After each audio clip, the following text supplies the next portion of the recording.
Salam jumpa para pecinta catur. Jumpa lagi dengan saya Swaji, dan kali ini akan kita ulas partai antara Magnus Carlsen saat berhadapan dengan Anish Giri pada kejuaraan catur blitz di Petersburg, Rusia pada tanggal 30 Desember 2018. Walaupun ini catur blitz atau catur kilat, tapi kalkulasinya sangat bagus. Maklum, mereka adalah Grandmaster papan atas dunia. Bagaimana Magnus Carlsen menggunakan keampuhan gajah sepasangnya? Mari kita lihat bersama. Magnus Carlsen mengawali dengan pembukaan Inggris, yaitu dengan pion C4. Dan Anish Giri menjawab dengan E5. Dan kedua pemain melanjutkan dengan mengembangkan semua kudanya.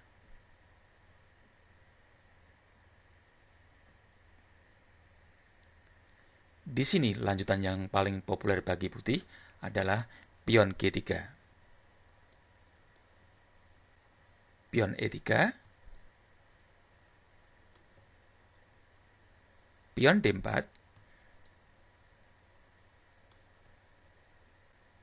Pion D3.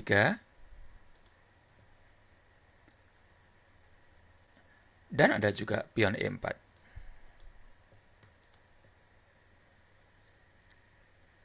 Dan kali ini Carlsen memilih pion E4. Dan setelah hitam mengembangkan gajahnya ke C5, kuda memukul pion. Sementara kuda kelihatan cuma ditukar pion.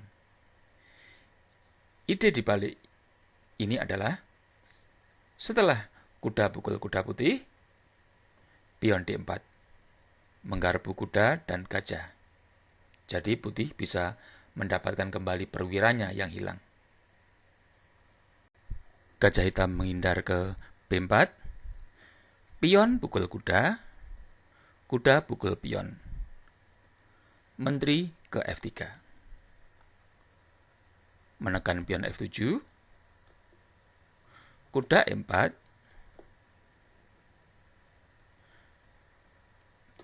dan mengontrol baris ketiga.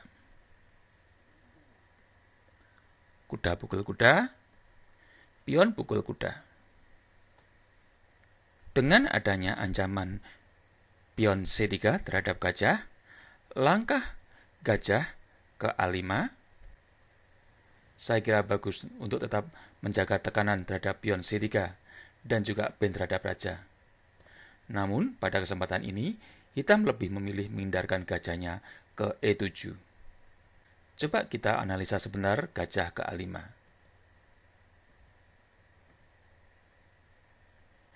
Dan permainan mungkin berlanjut dengan gajah F4, D6, pion pukul pion, pion pukul pion, gajah E2, menteri F6 untuk menambah tekanan terhadap pion C3. Tentunya menguntungkan hitam. Kembali ke posisi semula. Menteri G3.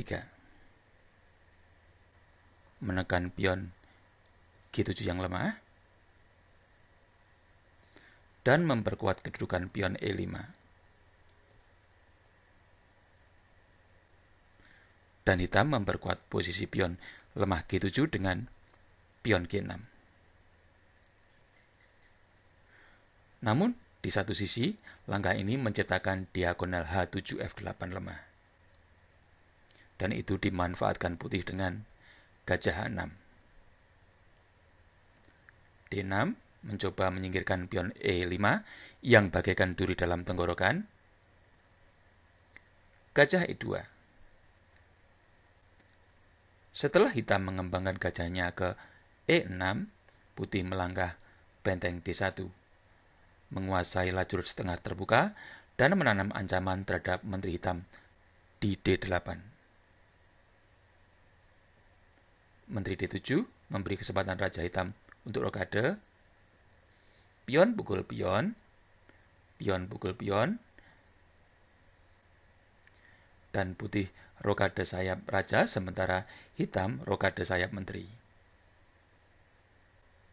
Mengingat sekarang Raja Hitam berada di sayap menteri, putih mengalihkan serangannya ke sayap menteri dengan gajah E3. Menteri A4, menteri F3.